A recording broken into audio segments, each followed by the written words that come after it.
Buenos Aires, miércoles 24 de marzo de 1976. A las 0:45 de la madrugada, la presidenta Isabel Perón despegó en el helicóptero desde la Casa Rosada. Creía que viajaba hacia la Quinta de Olivos. Señora, usted está detenida. Le informaron 3 miembros de las Fuerzas Armadas en el sector militar del Aeroparque Jorge Newbery.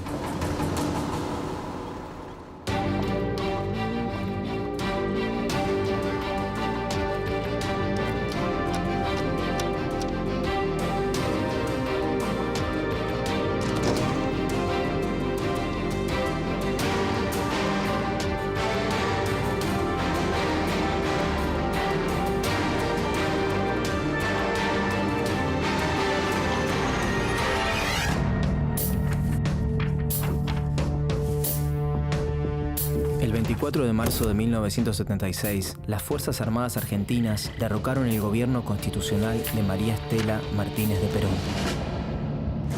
María Estela, alias Isabelita, había llegado a la vicepresidencia el 12 de octubre de 1973, pero el 1 de julio de 1974 debió asumir la presidencia después de la muerte de Juan Domingo Perón, su marido y líder indiscutido del justicialismo.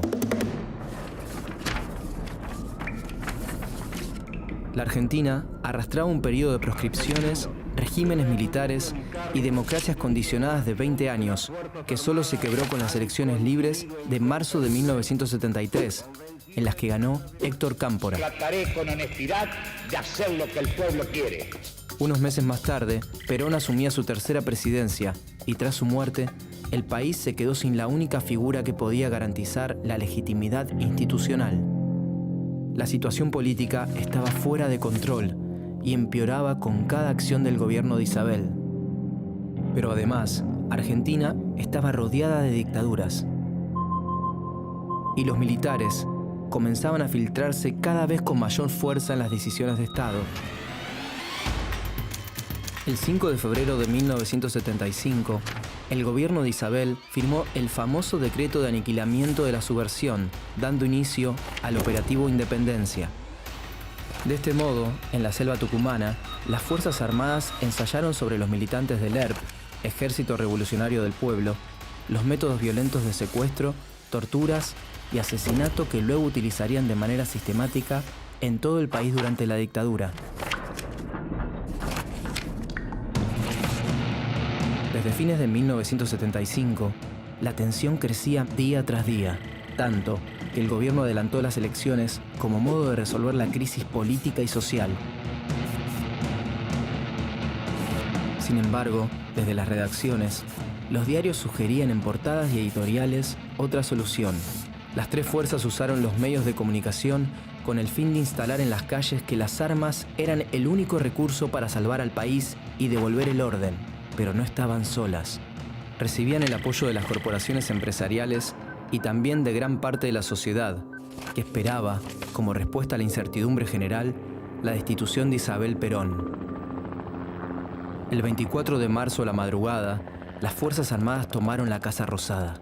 A las 3:21 se escuchó el comunicado número 1 de la Junta Militar. Comunicado número 1 de la Junta de Comandantes Generales.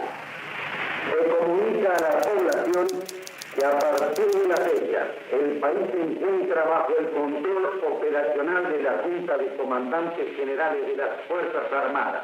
Se recomienda a todos los habitantes el estricto acatamiento.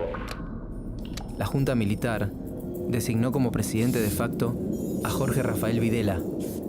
Videla había sido el comandante en jefe del ejército del gobierno constitucional de Isabel Perón. Las Fuerzas Armadas denominaron a su gobierno Proceso de Reorganización Nacional, pero el objetivo era instaurar a través del terror un nuevo orden económico y social, en línea con las restantes dictaduras latinoamericanas asociadas en el marco del Plan Cóndor. Así bautizaron al Plan Represivo Internacional, que coordinaba operaciones de persecución, secuestro y tortura a militantes de los distintos países del Cono Sur.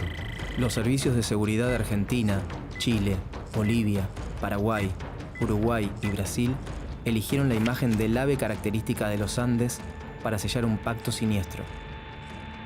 Pero el cóndor no era otro que el águila norteamericana, interfiriendo en los asuntos de la región. Estados Unidos conocía y digitaba las operaciones clandestinas.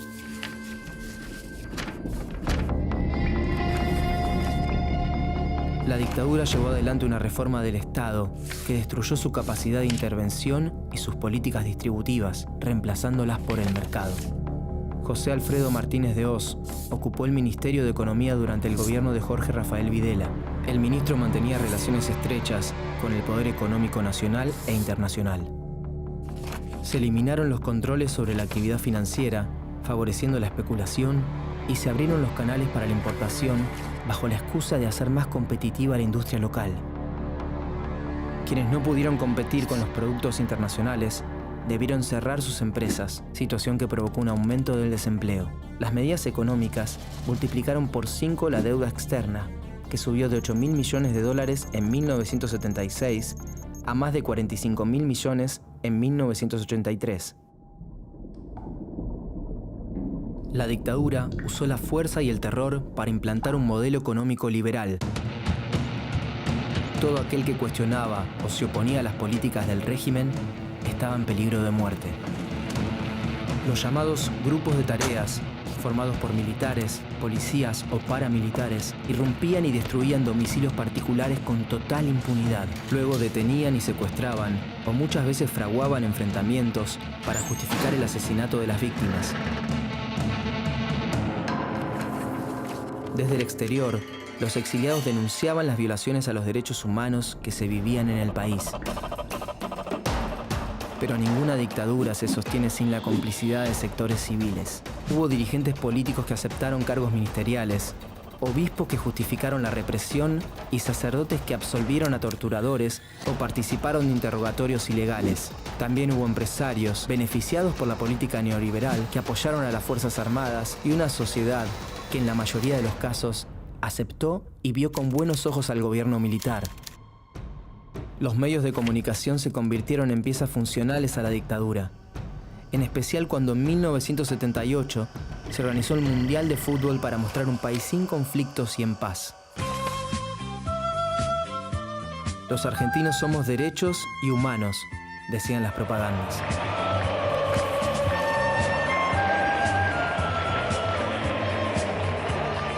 La Junta Militar quería modificar a través de un evento deportivo la imagen negativa de su gobierno en el exterior, pero si bien las cámaras reproducían la alegría callejera, no todos festejaban.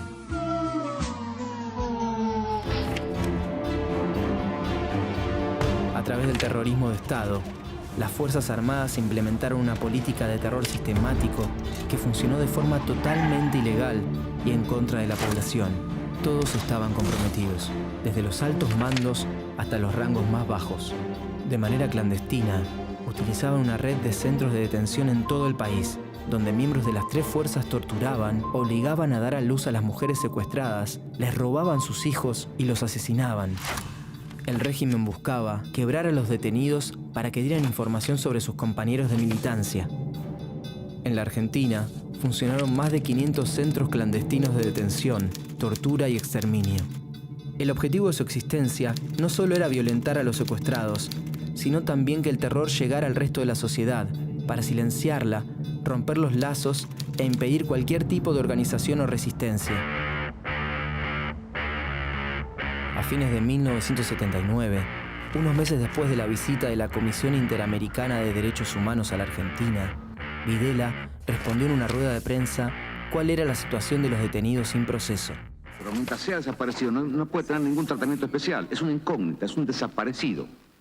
No tiene entidad, no está. Ni muerto ni vivo, está desaparecido. Videla decía que no podía hacer nada, al mismo tiempo que asumía la existencia de personas desaparecidas.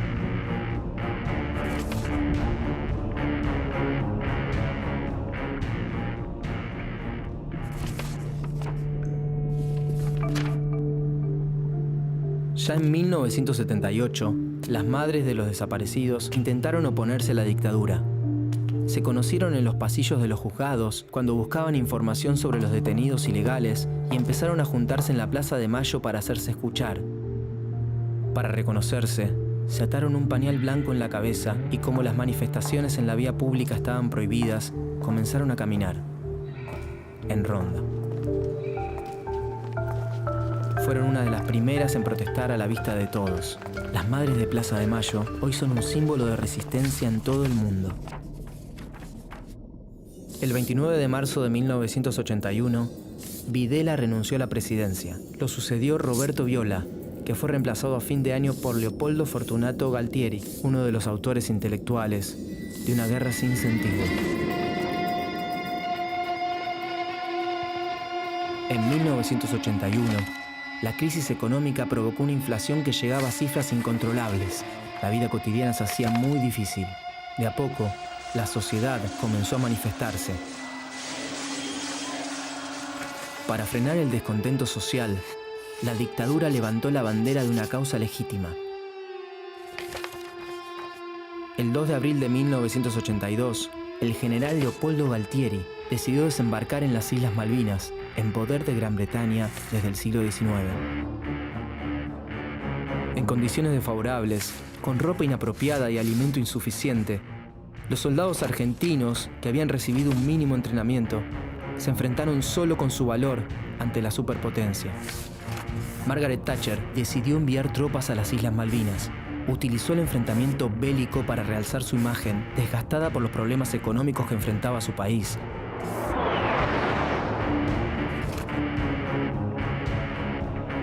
La sociedad recibió una imagen ficticia del conflicto.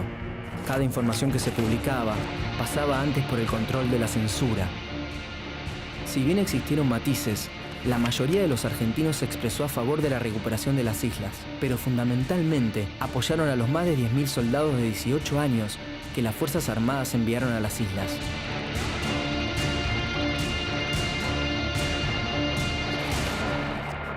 El 14 de junio, la Argentina firmó su rendición. La ineficiencia e improvisación de los comandantes militares provocó la muerte de 649 argentinos y otros 1.063 soldados regresaron con heridas al continente.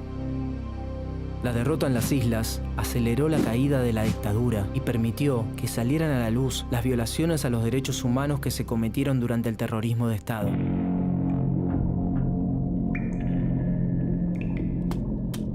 El 1 de julio de 1982, asumió el general Reinaldo Vignone, encargado de llevar adelante la transición entre la dictadura y la democracia. Como sucedió en la retirada de otros gobiernos de facto de la región, firmó una ley de autoamnistía para impedir la apertura de juicios contra los represores. También ordenó la destrucción de todos los documentos que probaban las violaciones a los derechos humanos cometidas desde 1976.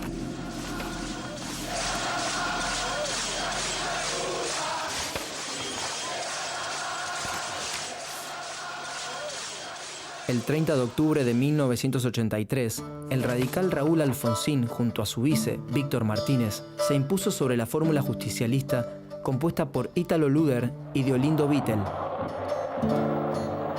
Ni bien asumió el 10 de diciembre, Alfonsín derogó la ley de autoamnistía que promulgó Vignone e impulsó el juicio a las 3 juntas militares. Señores jueces, nunca más. Había empezado un tiempo diferente para la Argentina.